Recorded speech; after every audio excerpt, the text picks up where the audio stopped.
સમગ્ર રાજ્યમાં હાલ પોલીસ દ્વારા અસામાજિક તત્વો સામે કડક કાર્યવાહી કરવામાં આવી રહી છે અને બુલડોઝર એક્શન બાદ વિપક્ષ દ્વારા સરકાર પર આકરા પ્રહારો કરવામાં આવ્યા।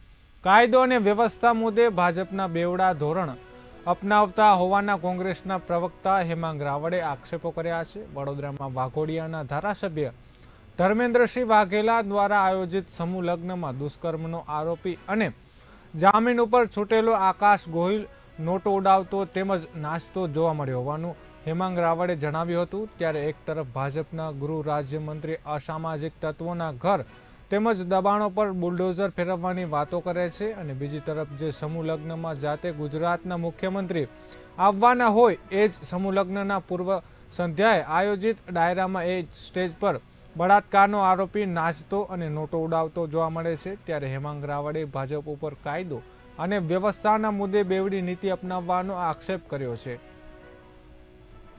એક તરફ ગૃહમંત્રી મોટી વાતો કરે છે કે અમે કોઈ ચમરબંધીઓને છોડીશું નહીં, ગુનેગારોનું લિસ્ટ બનાવી રહ્યા છે અને ગુનેગારોના ઉપર બુલડોઝર ચલાવવામાં આવશે, આવી બધી મોટી વાતો કરી રહ્યા છે।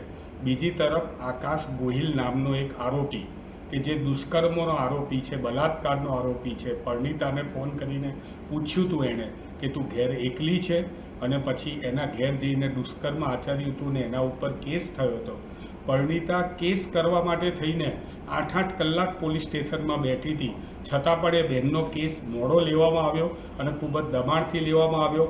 વડોદરાના ધારાસભ્ય સાથે આ સંકળાયેલો વ્યક્તિ ગઈકાલે વડોદરાના ધારાસભ્ય ધર્મેન્દ્રસિંહ દ્વારા જે સમૂહ લગ્નનું આયોજન છે એના આગલી રાત્રે સ્ટેજ ઉપર જઈને એને હારથી એનું સ્વાગત કરવામાં આવે છે, હાર પહેરાવવામાં આવે છે, રૂપિયા ઉડાડતો આ આરોપી જોવામાં આવે છે। જામીન ઉપર છૂટેલો આરોપી એ આ સ્ટેજ ઉપર જઈને રૂપિયા ઉડાડે છે।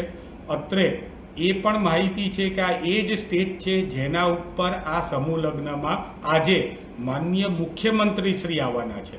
જે કાર્યક્રમમાં માનનીય મુખ્યમંત્રી શ્રી આવવાના હોય એના સ્ટેજ ઉપર આવા બલાત્કારના આરોપીઓ એ પૈસા ઉડાડે, હાર પહેરાવવામાં આવે। મને લાગે છે કે ભારતીય જનતા પાર્ટીના દેખાડવાના દાંત અને ચાવવાના દાંત અલગ છે।